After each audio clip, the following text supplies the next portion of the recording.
अस्सलाम वालेकुम दोस्तों, आप देख रहे हैं मेरा यूट्यूब और फेसबुक चैनल। पाकिस्तान के अंदर और पाकिस्तान से बाहर जो लोग रहते हैं पाकिस्तानी, उनकी तमाम की नज़रें सुप्रीम कोर्ट ऑफ पाकिस्तान पर मरकूज़ थी आज कि सुप्रीम कोर्ट ऑफ पाकिस्तान क्या फ़ैसला करती है। लेकिन जो लार्जर वो बेंच वो बनाया हुआ था सुप्रीम कोर्ट का, उसमें से भी जो है यानी एक तो वो चले गए, फिर एक और जज साहब जो है वो भी चले गए, यानी 3 रुकनी बेंच बाकी ये बचा। जो 5 रुकनी बेंच था, पहले अमीनुद्दीन खान साहब जस्टिस साहब ने जो है वो किया कि वो अलग हुए, और फिर आज जो सूरत हाल हुई सुप्रीम कोर्ट पाकिस्तान के अंदर, और जमाल खान मंदुखेल साहब जो हैं वो भी बेंच से अलग हो गए और उन्होंने इतराज़ किया कि मुझसे सलाह मशवरा यानी नहीं किया गया। ये सूरत हाल रही, क्योंकि हम पहले भी अपने व्लॉग्स में ये कहते रहे हैं, बताते रहे हैं, आपको आगाह करते रहे हैं कि हुकूमत दर पर्दा जो है बड़ी कोशिशें कर रही थी। हुकूमत जो है यानी चाह रही थी कि भाई सुप्रीम कोर्ट ऑफ पाकिस्तान के अंदर जो है तफरीक पैदा की जाए, और हुकूमत काफ़ी हद तक जो है ये तफरीक पैदा करने में कामयाब भी हुई है। लेकिन चीफ जस्टिस ऑफ पाकिस्तान के हवाले से ये कहा जा रहा था, कल से ये जो है यानी अफवाहें गर्दिश ये कर रही थी, और पूरे पाकिस्तान में और ख़ासकर पाकिस्तान के मारूफ एंकर पर्सन हामिद मीर साहब ने जो है ये कहा कि चीफ जस्टिस ऑफ पाकिस्तान जो है मुस्ताफ़ी हो रहे हैं। और फिर क्या था, फिर ये उनका ट्वीट था, और फिर उन्होंने ट्वीट के बाद जो है फिर उनके ऊपर जो है शदीद दबाव यानी ये बढ़ा, और जो सहाफ़ी यानी हजरात है ख़ासकर पीडीएम हुकूमत के हामी, उन्होंने तवातर के साथ जो है ये कहना शुरू कर दिया कि चीफ जस्टिस ऑफ पाकिस्तान जो है वो इस्तीफ़ा दे रहे हैं। लेकिन हम आपको ये पहले बता चुके थे कि चीफ जस्टिस ऑफ पाकिस्तान डट चुके हैं, और उन्होंने ये फ़ैसला कर लिया है कि पाकिस्तान को आइन के ताबे ही रहकर चलाया जा सकता है, और पाकिस्तान में आइन को तोड़ने वालों की कोई अब गुंजाइश नहीं है। और उन्होंने आज ये कहा, और आपने देखा कि अटॉर्नी जनरल ऑफ पाकिस्तान और हुकूमती यानी जो लोग थे बैर भी आकर वो कहते रहे कि फुल कोर्ट बनाई जाए। लेकिन चीफ जस्टिस ऑफ पाकिस्तान ने यह कहा कि ये कोई कैंडी है कि आप हमसे मांग रहे हैं कि फुल कोर्ट बनाई जाए। तो 3 रुकनी ही बेंच अब ये फैसला करने जा रहा है, और चीफ जस्टिस ऑफ पाकिस्तान ने ये कह दिया है, उन्होंने ये फरमा दिया है कि पाकिस्तान के अंदर इलेक्शन तो होंगे, इलेक्शन तो लाजमी कराना पड़ेंगे। उन्होंने ये 2 टोक मौक़िफ़ इख्तियार किया है और पैगाम दे दिया है। और फिर उन्होंने एक और बात ये कही कि जिन्होंने भी तावन नहीं किया उनको इसके नतायज भुगतना पड़ेंगे। तो आप जानते हैं फिर वो नतायज क्या हो सकते हैं।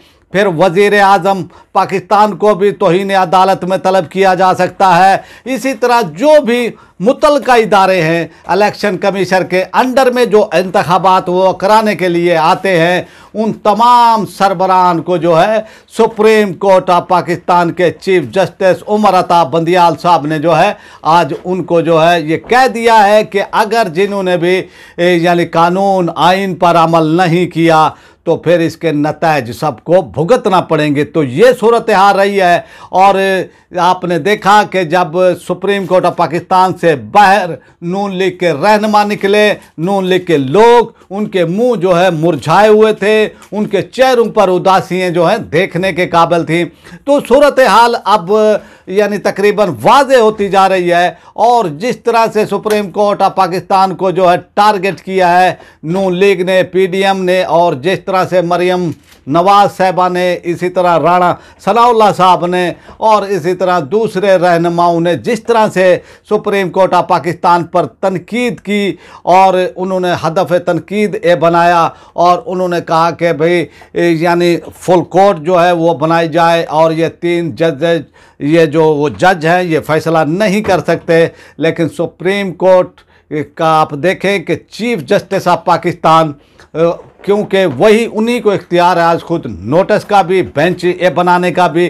तो फिर कल कला कोई ये भी कह सकता है कि वज़ीर आज़म को जो है यानी उनको भी इतने इख्तियारात हैं पाकिस्तान के अंदर, तो वो भी जो है मिल बांट कर जो इंतखाबा यानी वो किए जाए इख्तियारात, फिर काबीना से जो है यानी मामलात किए जाएँ। इसी तरह फिर किसी भी आईजी यानी पुलिस है सूबे का, तो मामलात को जो है ख़राब करने की ये कोशिश की जा रही है हुकूमत की जानिब से। और एक मंसूबा भी ये आया है इस हुकूमत की जानिब से कि 2 साल तक इलेक्शन नहीं होंगे पाकिस्तान के अंदर।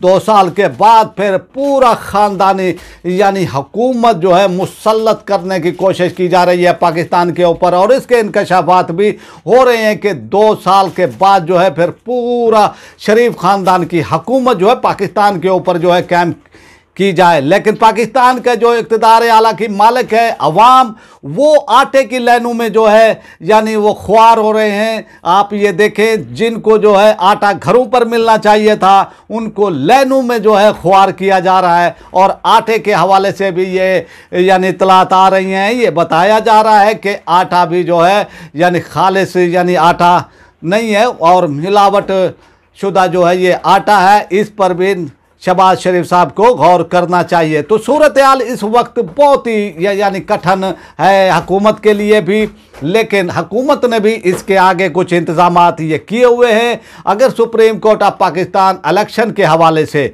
जो है ऑर्डर पास करती है, इलेक्शन के हवाले से वो ये कहती है कि पाकिस्तान के अंदर जो है फलां तारीख को जो है इलेक्शन कराए जाएँ, तो फिर अगर ऐसा कोई फ़ैसला आता है तो फिर और यानी हुकूमत ने भी इस हवाले से इतलात ये आ रही है कि हिकमत अमली यानी वो की जा रही है। वो इलेक्शन कमीशन ऑफ पाकिस्तान को ये कह सकते हैं कि आप इस्तीफ़ा दे दें, या फिर जो उनके इरकान हैं इलेक्शन कमीशन के यानी 4 वो सूबों से 4 इरकान हैं और एक चीफ इलेक्शन कमिश्नर, ये 5 रुकनी जो है इलेक्शन वो कमीशन है पाकिस्तान का। तो अगर एक भी यानी ना हो तो फिर वो ये कहते हैं कि जी इलेक्शन नहीं हो सकता जब तक उसका जो है इंतखाब ना किया जाए। लेकिन इस हवाले से भी जो है सुप्रीम कोर्ट तोड़ निकाल लेगी। सुप्रीम कोर्ट ने ऑर्डर पास करना है और पीर वाले दिन अब ये समात होने जा रही है और ये समात बहुत ही अहमियत की हामिल है और ये पाकिस्तान के मुस्तकबिल का फैसला होगा। आज सुप्रीम कोर्ट ऑफ पाकिस्तान के अंदर उमर अता बंदियाल साहब जो है आप दीदा भी हो गए और उन्होंने कहा कि मेरे वालिद की रूह को भी जो है यानी वो होगा कि अगर मैं फ़ैसला पाकिस्तान आइन और कानून के मुताबिक ना करूं, क्योंकि उमर अता बंदियाल के वालिद फ़तेह मोहम्मद बंदियाल साहब जो है वो कमिश्नर भी रहे, डीसी भी रहे, पाकिस्तान में यानी अच्छी पोस्टों पर वो रहे। उनके बारे में जो है ये कहा जा रहा है कि वो दबंग ऑफिसर थे और वो किसी से यानी डरते भी नहीं थे और आज़ादाना फ़ैसले ये करते थे। उनके वालिद के बारे में ये ख्यालात जो है यानी इजहार वो किया जा रहा है, अब बताया भी वो जा रहा है। लेकिन बहरहाल सूरत हाल इस वक्त बहुत ही यानी एक कठिन है, ख़ासकर पीडीएम हुकूमत के लिए। और आप ये देखें कि सुप्रीम कोर्ट के अंदर जो है पीटीआई को भी यानी चीफ वो जस्टिस पाकिस्तान ने ये कहा कि भाई आप भी पुरअमन रहने की जो है ज़मानत देंगे कि इंतखाबात के अंदर भी, ताकि सियासी पार्टियाँ जो है स्टेक होल्डर जो है वो तमाम जो है यानी वो पाबंद होंगे कि इलेक्शन के अंदर वो पुरअमन वो तरीके से जाएंगे। तो फिर यानी सुप्रीम कोर्ट ऑफ पाकिस्तान के अंदर पीटीआई ने यकीन दहानी ये करा दी है कि वो पुरअमन रहेंगे और वो पुरअमन ही वो तरीके से जो है इलेक्शन के अंदर जाएंगे। तो सूरत हाल इस वक्त यानी कुछ वाज़े हो रही है कि चीफ जस्टिस ऑफ पाकिस्तान वो डट गए हैं, लेकिन दर पर्दा जो है हुकूमत बड़ी यानी कोशिश कर रही है। क्योंकि यानी आप ये देखें कि एक वो काजी फैज़ ईसा साहब का ये फ़ैसला आना और फ़ैसला भी वो कि भाई जो हाफ़्ज़ वो कुरान है उसको 20 नंबर जो है इजाफी क्यों दिए गए, इस हवाले से था। यानी केस की समाअत थी, लेकिन फिर उन्होंने यानी केस का रुख जो है मोड़ दिया आज खुद नोटिस की जानिब। और फिर जिस तरह से मौके की मुनासिबत से उनका ये फ़ैसला आया तो इस यानी ये ज़ाहिर हो रहा था कि उन्होंने हुकूमत से गठजोड़ ये किया है। इन जज साहबान को भी ये चाहिए कि वो पाकिस्तान के अंदर जो है अवाम के फ़ायदे के लिए, ये कोई अशराफिया के फ़ायदे के लिए आप नहीं बैठे। कौम जो है अपना पेट काट कर जो है टैक्स वो देती है, आपको तनख्वाहें अदा की जाती हैं, वो इसलिए नहीं अदा की जाती कि आप अशराफिया की जो है बातें माने। तो जजेस को जो है ये चाहिए कि वो आज़ादाना फैसले करें और पाकिस्तान के मफाद और पाकिस्तानी अवाम के मफाद में ये फ़ैसले होने चाहिए, ना कि यानी हुकूमतों के वो फ़ायदे के लिए वो ऐसे फ़ैसले करें। तो आपने वो देखा कि जिन लोगों ने भी जो है हुकूमतों के अशराफिया के मातहत जो है उन्होंने वक्ती तौर पर फ़ायदे उठाने के लिए फ़ैसले किए, तारीख़ उनको किस नाम से याद करती है। लेकिन आप देखें कि इससे पहले भी यानी वो चलता रहा, वो सिस्टम पाकिस्तान का इफ्तिखार चौधरी से पहले तो आप देख लें कि हमारी अदलिया कैसे थी। लेकिन यानी जो वकला की मूवमेंट थी और अदलिया आज़ादी तहरीक, चीफ जस्टिस ऑफ पाकिस्तान की बहाली की तहरीक, उसके अंदर जो है फिर इफ्तिखार मोहम्मद चौधरी साहब ने दबंग फ़ैसले किए थे। लेकिन फिर उन्होंने एक लाइन इख्तियार की थी, लेकिन उनको ये लाइन इख्तियार नहीं करनी चाहिए थी, गैर जानिबदार उनको रोल अदा करना चाहिए था। लेकिन उन्होंने बहरहाल एक पाकिस्तान की आज़ादी, अदलिया की आज़ादी की वो तहरीक में उनका एक बहुत बड़ा रोल है और वकला का भी जो है इसके अंदर बहुत ही कंट्रीब्यूशन है, उन्होंने बहुत ही अच्छा रोल अदा किया है। अब ये जो चीफ जस्टिस ऑफ पाकिस्तान वो डट गए हैं, इनको वकला की सपोर्ट भरपूर हासिल है और फिर पाकिस्तान के दबंग मायानाज चोटी के कानूनदान जनाब चौधरी एतजाज़ अहसन साहब की भी उनको यानी सपोर्ट हासिल है। और फिर आज चीफ जस्टिस ऑफ पाकिस्तान ने जो इससे पहले यानी आप देखें कि एतजाज़ अहसन जो है अपने इंटरव्यूज़ में ये कहते रहे हैं, जो महकमा, जो इदारे का सरबरा यानी अगर वो बात नहीं मानेगा तो फिर सुप्रीम कोर्ट ऑफ पाकिस्तान उस पर एक्शन लेगी। और फिर आपने देखा कि आज chief justice of Pakistan Umar Ata Bandial साहब ने भी जो है दबंग फैसला किया है और उन्होंने ये कहा है कि अगर कोई फैसला नहीं मानेगा तो फिर वो नतायज भुगतने के लिए भी तैयार रहे। तो फिर आप ये देखें जब फैसला आ जाएगा तो फिर आप देखेंगे फिर ये क्या होता है। इलेक्शन भी होंगे क्योंकि पाकिस्तान को इस वक्त फिलफोर जो है इलेक्शन चाहिए, अवाम को इलेक्शन चाहिए ताकि ये जो इस वक्त अनरेस्ट है सियासी और आप देखें अदम इस्तेहकाम है पॉलिटिकल, ना कारोबार पाकिस्तान के अंदर हो रहा है, ना सियासी इस्तेहकाम है, ना पाकिस्तान से यानी बाहर से कोई इन्वेस्टमेंट आ रही है।